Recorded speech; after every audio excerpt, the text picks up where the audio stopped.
सिंह जी हमारे state head इस debate में जुड़ चुके हैं। वीरेंद्र जी, आखिर क्या कारण है कि ब्रजभूषण के खिलाफ कार्रवाई के बजाय इस पूरे मामले को एक राजनीतिक रंग दिया जा रहा है? देखिए, बीजेपी की सरकार में ये जो पहलवानों का आंदोलन है, ये भी उस किसान आंदोलन की तरह हो गया है जो लगता है कि साल भर चलेगा और साल भर सरकार की किरकिरी कराता रहेगा। ब्रजभूषण के मामले में रिजल्ट किसान आंदोलन की तरह ही अगर आना है तो पहले ही उसको सही कर ले तो ज़्यादा ठीक होगा। आज ब्रजभूषण सिंह ने कहा कि उनको बच्चों की बड़ी चिंता है, बच्चों का बड़ा भविष्य बनाना चाहते हैं। शिक्षा क्षेत्र में उनके बहुत सारे 50 कॉलेज हैं, कई ज़िलों में उनको लोग शिक्षा माफिया के तौर पर जानते हैं। देवीपाटन मंडल और उसके आसपास के ज़िलों में वो कितने बड़े शिक्षा के सेवक हैं, ये सब लोग जानते हैं और पहचानते हैं। उनको शिक्षा से बड़ा लगाव है, लेकिन शिक्षा के साथ साथ उनको दबंगई से भी लगाव है, ठेके पट्टे से भी लगाव है, हेलीकॉप्टर से भी लगाव है, घोड़ा गाड़ी से भी लगाव है। वो एक बाहुबली और दबंग किस्म के सांसद हैं जिनके जो अपनी ही सरकार के खिलाफ भी हमला बोलते हैं। उत्तर प्रदेश में योगी सरकार के खिलाफ भी वो कई बार मोर्चा खोलते रहे, लेकिन उनको हुआ कुछ नहीं। अब एक बात यह आई कि अगर कोई धरना दे रहा है तो उसको कवर करने जाके पत्रकारों को भी उठा कर पुलिस ले जाके रात में 100 किलोमीटर दूर छोड़ाए, परेशान हो लोग घूमे। ये सब चीज़ें इतनी अच्छी नहीं हैं, क्योंकि बीजेपी इस प्रदेश में और इस देश में उसका ये उद्देश्य था कि बेटियों का सम्मान, नारी सम्मान और बेटियों को पढ़ाना, आगे बढ़ाने वाली बात आती है तो उनके सम्मान के विपरीत ये सब काम हो रहा है। और इसको बीजेपी के उस चरित्र से भी नहीं देखा जा सकता जब बीजेपी का चरित्र और राजनीतिक दलों से अलग माना जाता है, लेकिन इस बार वो उसके विपरीत आचरण चल रहा है वहाँ। ब्रजेश जी, अगर ब्रजभूषण के मन में कोई खौफ होता तो वो शिलाजीत की रोटी खाने वाला बयान न देते। ये हम आप तो जानते भी नहीं शिलाजीत कहाँ मिलता है, कैसे होता है, क्या होता है। ये सब बड़े बड़े लोग हैं, बड़े बड़े नेता हैं, इनको बड़ी जानकारी रहती है। लेकिन ये बात साफ है कि सत्ता की ताकत नेताओं को बेशर्म बना रही है। वो झूठ बात को भी ढिठाई के साथ सच बोलने की कोशिश करते हैं, सच बताते हैं। अब नैतिकता का पतन हो चुका है और दबंगई हावी है। जो सार्वजनिक जीवन में है उनसे नैतिक आचरण की बड़ी उम्मीदें की जाती थी, उनका सबका समापन हो चुका है, अब वो दौर जा चुका है। तो ये ब्रजभूषण शरण सिंह बीजेपी के नए सिरदर्द हैं और ये सिरदर्द लंबे समय तक जारी रहेगा।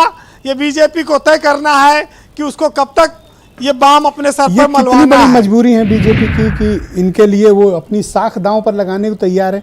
कुछ तो बात होगी ब्रजभूषण में। देखिए, बहुत सारी बातें सुरेंद्र राजपूत ने कह दी हैं। अब ये बहुत बड़ी पार्टी है, बहुत सारे उनके समर्थक भी हैं, बहुत सारे उनके विरोधी भी हैं। उस तरह से चीजें चल रही है। वो तो कहते हैं कि जैसे हाई कमान का निर्देश मिलेगा मैं इस्तीफा दे दूंगा, लेकिन इस्तीफा उन्होंने दिया नहीं। देखिए, बीजेपी जब सत्ता में आई थी उसने कहा था कि हम खेल संघों से नेताओं और अफसरों का दखल खत्म कर देंगे। दखल तो खत्म नहीं हुआ, उल्टे शोषण और बढ़ गया। नेता और अफसर सारे खेल संघों पर हावी हैं। जहां पर पैसा है वहां पर सब नेता और अफसर जमे हैं। उनके पास एंट्री देने की, खिलाने की ताकत है। बताते हैं कि ब्रजभूषण शरण सिंह को लोग नेताजी कहते हैं। उनके आगे किसी की बोलने की हिम्मत नहीं है, ना रेसलर खिलाड़ी और ना कोई संघ का कोई जो पदाधिकारी है। स्टेज पे पीट पाट कर चुके हैं। हाँ, वो तो थप्पड़ मारते रहे। वो जब से खेल संघ में गए उनकी दबंगई चलती, उनके सामने कौन बोलेगा, किसी की हिम्मत नहीं है। और ऊपर से दिल्ली पुलिस ने अभी तक उनसे कोई पूछताछ नहीं की है। तो जब लोग इतना डरते हैं उस आदमी के खिलाफ कार्रवाई कहाँ हो पाएगी। वो सांसद हैं, 3-4 जिलों में वो पार्टी को जिताने हराने की क्षमता रखते हैं, तो ये आसान नहीं है जी। लेकिन वो कहते हैं कि ये हरियाणा वालों का षड्यंत्र है। हरियाणा देश में हर खेल में नंबर 1 है। अभी लखनऊ में आज उत्तर प्रदेश में यूनिवर्सिटी खेल के लिए ऑल इंडिया खेल का शुरुआत हुई है। यूपी में उसमें 6-7वें नंबर पर पोजीशन रहती है यूपी की, हरियाणा पहले नंबर पर आता है।